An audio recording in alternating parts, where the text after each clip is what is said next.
কথা, কাজ, দুইটা জিনিস। যে কথা আল্লাহ নবী বলছেন এটার গুরুত্ব সবচেয়ে বেশি। নির্দেশ দিয়েছেন, বলেছেন যে জিনিস কওলি, যেটা এটার গুরুত্ব খুব ভালো, সবার জন্য এটা অনুসরণ কথা। দ্বিতীয়টা হলো কাজ, যেটা আল্লাহ নবী করেছেন। কিছু কাজ আল্লাহ নবীর জন্য খাস ছিল, বিশেষ আমল ছিল, উম্মতের জন্য সেটা হয়তো করার প্রয়োজন ছিল না, আল্লাহ নবী সেটাকে পরিষ্কার করেছেন। 3 নম্বর হলো এমন কাজ যা আল্লাহ নবীর সামনে করা হয়েছে, আল্লাহ নবী দেখেছেন এবং চুপ কেটেছেন। এই 3টাই সুন্নাত, নবীর সুন্নাত। কিন্তু এখানে আল্লাহ এই আয়াতে নবীর সুন্নতের কথা বলে নাই, বলেছেন সুন্নাত আল্লাহ, আল্লাহর সুন্নাত, আল্লাহর সুন্নাত, আল্লাহর রীতি, আল্লাহর নীতি। তাহলে এই সুন্নাত আবার কোন সুন্নাত?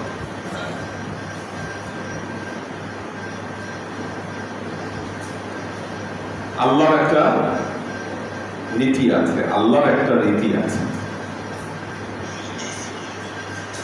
যেই রীতিনীতির ক্ষেত্রে আল্লাহ কাউকে পরোয়া করে না, আদিকাল থেকে অনন্তকাল পর্যন্ত এটা বিরাজমান। আপনি যেই শরীয়তের কথা বলেন, যত নবী রাসূলগণ এসেছেন সবাই এই আল্লাহর সুন্নতকে প্রতিষ্ঠা করতে পৃথিবীতে এসেছে। আপনাকে আল্লাহর সুন্নত বুঝতে হবে। আল্লাহর সুন্নত হলো ব্যাপক, আম, নবীর সুন্নত হলো খাস। আপনি যখন উম্মতে মুহাম্মদী হতে যাবেন, আপনাকে নবীর সুন্নত পালন করতেই হবে। ধরুন কতগুলো উদাহরণ দেওয়া যায়। আল্লাহর সুন্নত হলো আল্লাহর কিছু নিয়ম কানুন আছে, কিছু রীতিনীতি আছে, যেটা আগেও যা ছিল এখনো তা আছে, কিয়ামতের আগ পর্যন্ত তা থাকবে। আপনি যদি কারোর উপর জুলুম করেন, আল্লাহ আপনাকে পাকড়াও করবে, এটা আল্লাহর সুন্নাত।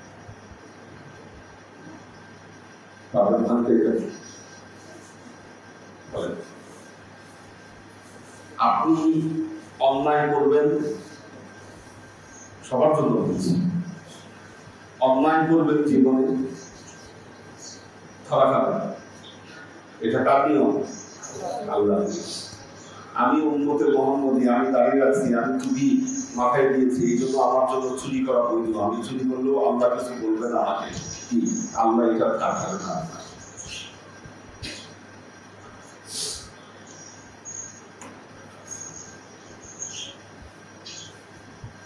ধর্মের আবহ দিয়ে আপনি চুরি জায়েজ করবেন, আল্লাহ এটা ধার ধারবে। ধর্মকে ব্যবহার করে আপনি মানুষের উপর জুলুম করবেন, অত্যাচার করবেন, আল্লাহ এটা ধার ধারে না। এটা আপনি ব্যবহার করতেছেন, কিন্তু আল্লাহ আপনার এই নিয়ম, আপনার এই রীতিকে আল্লাহ মানে না, কারণ আল্লাহর সুন্নত এটা চিরন্তন, সনাতন।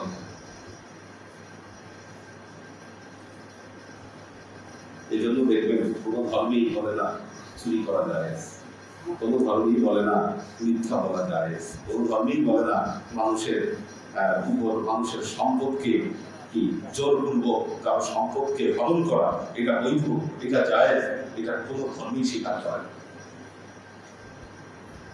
এই জন্য মনে রাখবেন, আপনি কতটুকু ধার্মিক এটা বিচার করতে গেলে দুটো মানদণ্ডে আপনাকে বিচার করতে হবে। একটা আল্লাহর মানদণ্ড, একটা রাসূলের মানদণ্ড, একটা সুন্নাত আল্লাহ, একটা সুন্নাত রাসূল। দুইটা মানদণ্ডে আপনাকে বিচার করতে হবে। আপনি কতটুকু ন্যায়, আপনি কতটুকু সত্যবাদী, আপনি কতটুকু মানবিক, এটা আল্লাহর আইন। এই আইনে আপনার ধার্মিকতা নির্ধারিত হবে, আপনি কতটুকু থাকবেন।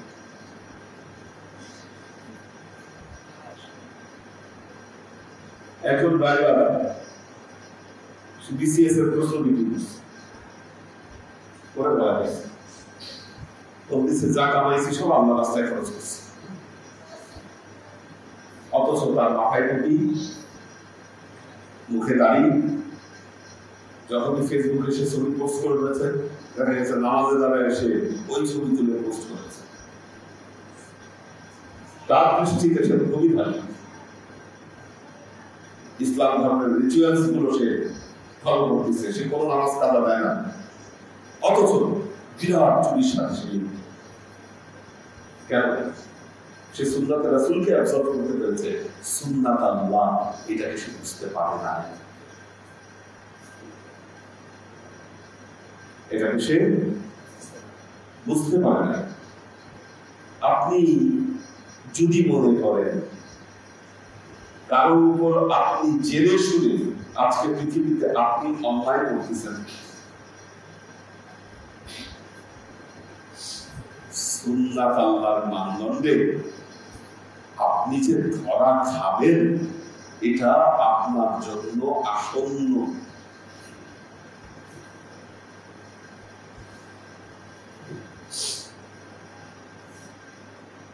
আমাদের দেশের ঘটে যাওয়া সমসাময়িক ঘটনা, যখন প্রায় 200 থেকে 300 মানুষ যখন প্রাণ হারানো, তখন বলেছিলাম যে না, এই গভর্নমেন্ট আর টিকতে পারবে না। সরাসরি বলি নাই, অন দ্য রেকর্ডে বলি নাই, অফ দ্য রেকর্ডে বলেছি অনেকের কাছে, এটা সম্ভব না, এটা সম্ভব না। কারণ কারণ আমি জানি সুন্নাত আল্লাহ কি।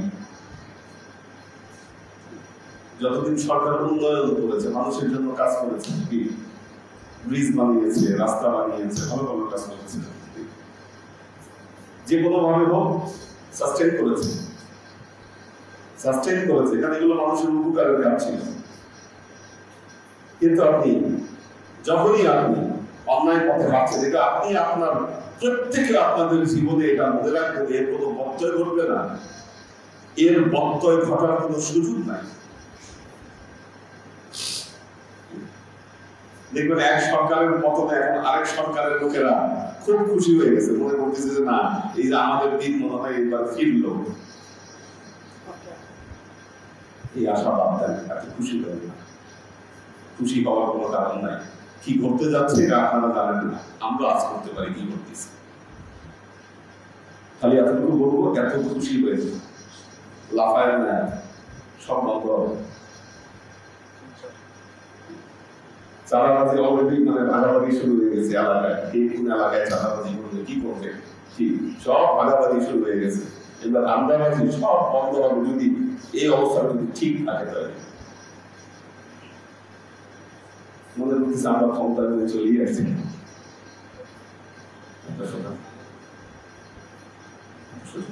আল্লাহ একটা জাতিকে পরীক্ষা করে, সুযোগ দেয়, যদি নিজেরা যদি না শুধরায়, আমাদের শুধরাতে হবে।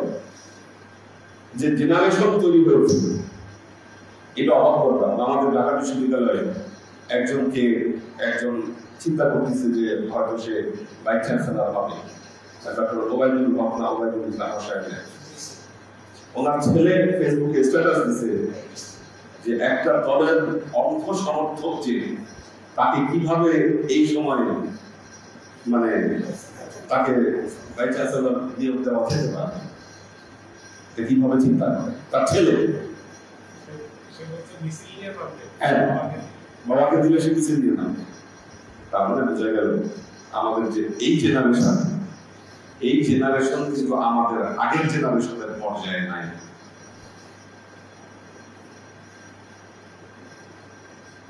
আমরা মিথ্যা কথাটাকে এত সহজ কেন মনে করেছি? কারণ আমাদের গার্জিয়ানরা যখন আমাদেরকে ভয় দেখিয়েছে, তখন তারা মিথ্যা কথা বলে ভয় দেখিয়েছে। আমি যখন আমার এসএসসি রেজিস্ট্রেশন করতে চাই, আমাদের শিক্ষকরা সেখানে বয়স কমিয়ে দিয়েছে। আমরা কিন্তু চাই নাই, আমরা বলিও নাই আমাদের বয়স কমায় না, কি ওনারা বয়স কমিয়ে দিয়েছে, মিথ্যার আশ্রয় দিয়েছে। আমরা জানতাম না তখন।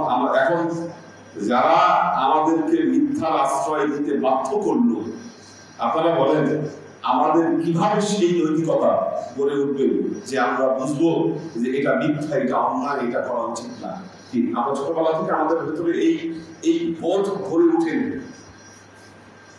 যখন বড় হয়েছে তখন এই বোধ গড়ে উঠেছে, আমরা আফসোস করেছি এটা ঠিক নাই, এটা অন্যায় ছিল। কিন্তু করেছে তো আমাদের যারা শিক্ষক সবাই করেছে। কেন? ভেতরে সেই বোধটাকে গড়ে না হয়। কিন্তু মনে রাখবেন, আমরা যদি সবাই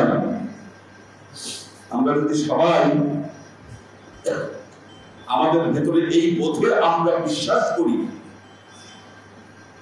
যে না, আপনি যদি নীতি থেকে সরে যান, আপনি যদি ন্যায় থেকে সরে যান, আপনি কিন্তু বাঁচতে পারবেন না। কেন? এটা হলো সুন্নাত আল্লাহ। সুন্নাত আল্লাহ বুঝতে হবে আপনাকে।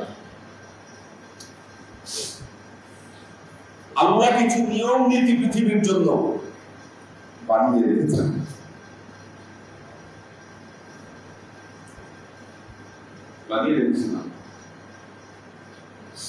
যা শাশ্বত, যা চিরন্তন। আমাদের জেনারেশনের ছেলেপেলেদের মধ্যে এমন একটা অবস্থা ছিল, অনেকে মনে করতো পড়াশোনা করে কি হবে, এরকম একটা ট্রেন্ড আমরা দেখেছি, পড়াশোনা করে হয়তো কিছু হবে না।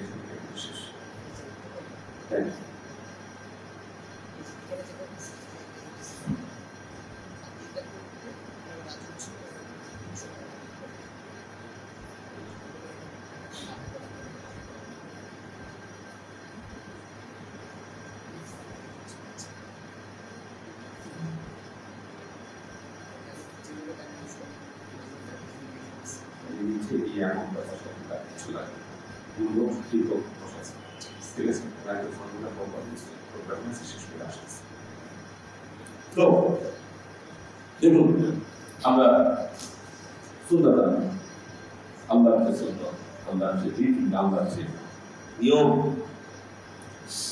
সুন্নাত আল্লাহি খালাউ মিন ক্বাবল, আল্লাহ বললেন পূর্ব থেকে এই পর্যন্ত আল্লাহর এই নিয়ম বিরাজমান আছে। ওয়ালান তাজিদা লিসুন্নাতিল্লাহি তাবদীলা। আল্লাহ তার সুন্নাত, আল্লাহ তার নিয়মে কঠিন কালেও কোনোদিন পরিবর্তন আনবেন না।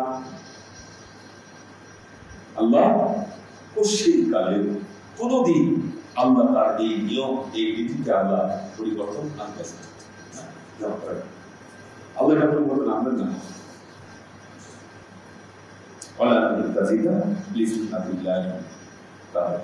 এই জন্য মনে রাখবেন, আমরা কারা আছি জীবনের উন্নতি চাই না? চাবো না কেন? আমরা যদি উন্নত না হই, উম্মতে মুহাম্মদী কিভাবে উন্নত হবে? আমরা যদি উন্নত না হই, উম্মতে মুহাম্মদী কিভাবে পৃথিবীতে মাথা তুলে দেওয়া হবে? আমরা যদি না জেগে উঠি, পৃথিবীতে মুসলমান কিভাবে যাবে? কিন্তু আপনি যে জানবেন, আপনি যে মাথা তুলে দাঁড়াবেন, প্রশ্ন হলো উম্মতে মুহাম্মদী হিসাবে আপনি আল্লাহর সুন্নতের এই জায়গাটা আপনি ঠিক করেছেন কিনা? তাজ্জব হয়ে গেছি আমি বলবো এই দৃশ্য দেখে। গণভবন ফাঁকা পায়ে সবাই চেয়ার বের করে আসতেছে, লুটপাট করতেছে, ওখানে কি এসি বের করে নিয়ে আসতেছে, মাছ নিয়ে আসতেছে।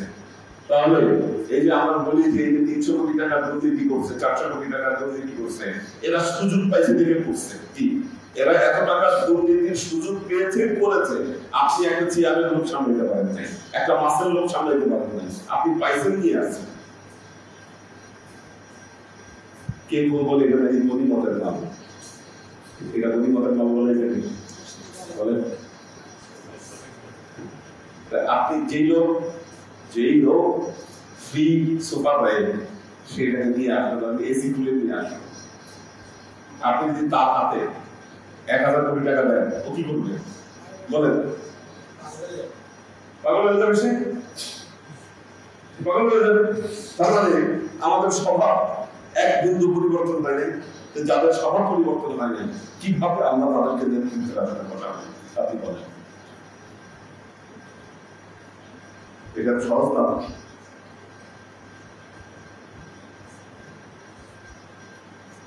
তার জন্য হলো যেটা একজন চাষা মাছ নিয়ে আসতেছে ওনার মুখে দাঁড়িয়ে, হ্যাঁ কি অবস্থা, হ্যাঁ আচ্ছা দুঃখজনক, এই জিনিসগুলো দুঃখজনক। তো আমরা আমাদেরকে হেফাজত করুন। আপনার মধ্যে এই বোধ জন্ম দিতে হবে যে না, আপনি আপনার সামনে লক্ষ টাকা করে পাইলেও সেটাকে আপনি আত্মসাৎ করবেন না। একটা মুসলমানকে আল্লাহ এমনি জানাবে না, আপনার ভেতর সেই নৈতিকতা, নৈতিক বোধ আপনার ভেতরে জন্ম দিতে হবে। অন্যায় পথে আপনি যে অর্থ কামাবেন সেটা ওই যে অন্যায় পথে সেটা চলে যাবে, থাকবে না।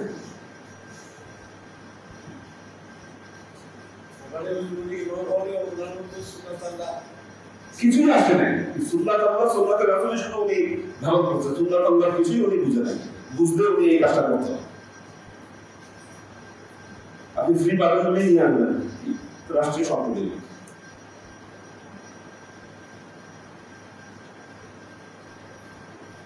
এই জিনিসগুলো কিন্তু একদিকে এই বিপ্লব যেমন দেখেছি বিদেশে অনেকেই জিজ্ঞাসা করছে বাংলাদেশের ছাত্ররা এত কুশল না, তাদের এত শক্তি, এত বিরাট কাজ করে ফেললো। কিন্তু যখন আমরা বঙ্গভবনের এই দৃশ্যগুলো দেখছি, আমরা তো একটা ইরানের টেলিভিশনে দেখাচ্ছি বঙ্গবন্ধুর শব্দের তুলে নিয়ে আসতেছি, তাহলে দেখেন জাতি হিসাবে কতটা লজ্জিত হয়েছে। আমরা দেখতেছি সবার সামনে যে লুটপাট করে সব নিয়ে যাচ্ছে, সেটা তো অভ্যাস করছে। আমরা এখন জাতি সুযোগ পাইলে সব লুটপাট করে নিয়ে যায়। এই জায়গাটা পরিবর্তন না হলে আপনি কিভাবে আশা করেন যে আল্লাহ আপনার জীবনে উন্নয়ন ঘটাবেন? আমরা নামাজ পড়ি, আল্লাহর কাছে কাঁদি, অনেক কিছু বলি, কিন্তু আমাদের ভিতরকে আমরা পরিবর্তন করতে পারিনি। আর এই ভিতরকে পরিবর্তন করতে পারিনি বলেই আমরা উপরকে যতটা পরিবর্তন করেছি এটা আমাদের জীবনে কোনো কাজে আসছে। আপনি চিন্তা করতে পারেন ক্ষমতার পরিবর্তন এক মুহূর্তে মানুষের অবস্থার মতো পরিবর্তন ঘটে। কি পরিবর্তন? তো এই জন্য আল্লাহ আশিক সালের বৃন্দ পরিশেষে এটাই বলবো, জীবনকে আল্লাহমুখী করে, আল্লাহমুখী করে, এটাই থেকে যাবে, এটাই থেকে দুনিয়ার দিকে যত ঝুঁকবেন দুনিয়া আপনাকে লাথি মারবে, লাথি মারবে। আল্লাহ আমাদেরকে তৌফিক দান করুন। بارك الله لنا ولكم في القرآن العظيم ونفعنا وإياكم بالآيات والذكر الحكيم إنه تعالى جواد كريم مالك بركوت رحيم। চেষ্টা করবো 10টার মধ্যে ক্লাস শেষ করতে। যখনই শুরু করি নসিহত, অল্প নসিহত, জায়গা মতো বলে ভালো।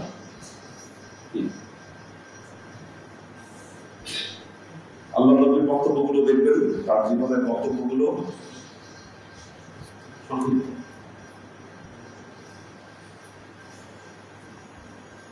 ইমপ্লিমেন্ট করাটা প্রয়োজন।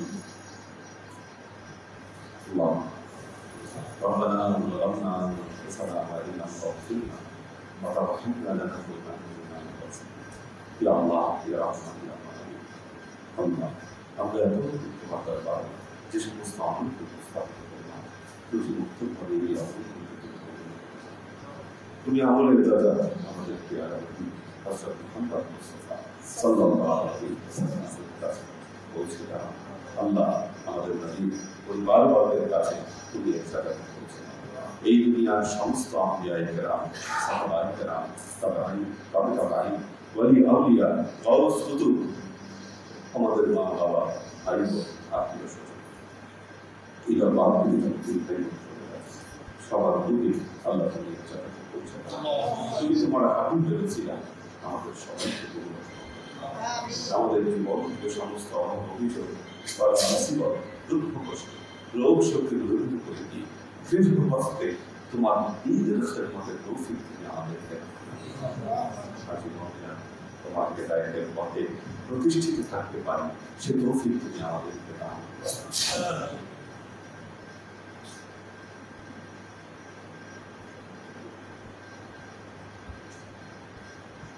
سبحان ربك رب العزة عما يصفون سلام على المرسلين والحمد لله رب العالمين واجعل آخر كلمتنا عند الموت لا إله إلا الله.